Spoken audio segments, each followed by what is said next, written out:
Reality is you can't flip the global economic light back on and not expect this to happen. And now the Democrats' big idea is to try and inflate their way out of inflation. Inflate their way out of inflation. That will be one wild ride for working Americans, middle-class families, and anybody with any savings. We also know that as our economy has come roaring back, we've seen some price increases. Some folks have raised worries that this could be a sign of persistent inflation. But that's not our view. Our experts believe, and the data shows, that most of the price increases we've seen were expected and are expected to be temporary.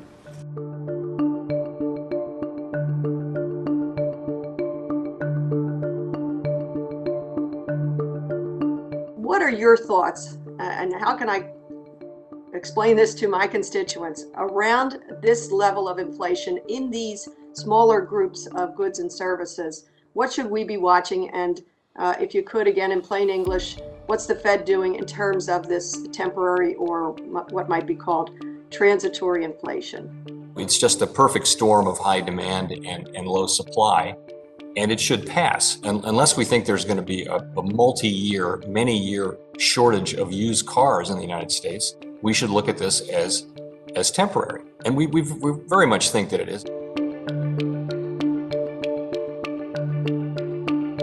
Reality is you can't flip the global economic light back on and not expect this to happen. As demand returns, there's going to be global supply chain challenges. We've seen that in semiconductors, which are used in automobiles. That global shortage has slowed vehicle production, creating a temporary spike in car prices. That's a real challenge. My administration will do everything we can to address it. But again, these disruptions are temporary. Lumber prices are another example. They spiked early in our recovery, but in recent weeks, they began to fall. They've fallen by more than 50%. In the hospitality industry, prices are returning to where they used to be. Economists call all these things transitory effects, and they account for about 60% of the price increases we've seen over the last few months. Now, I want to be clear.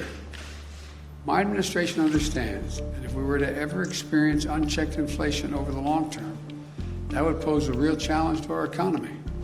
So while we're confident that isn't what we're seeing today, we're going to remain vigilant about any response that is needed.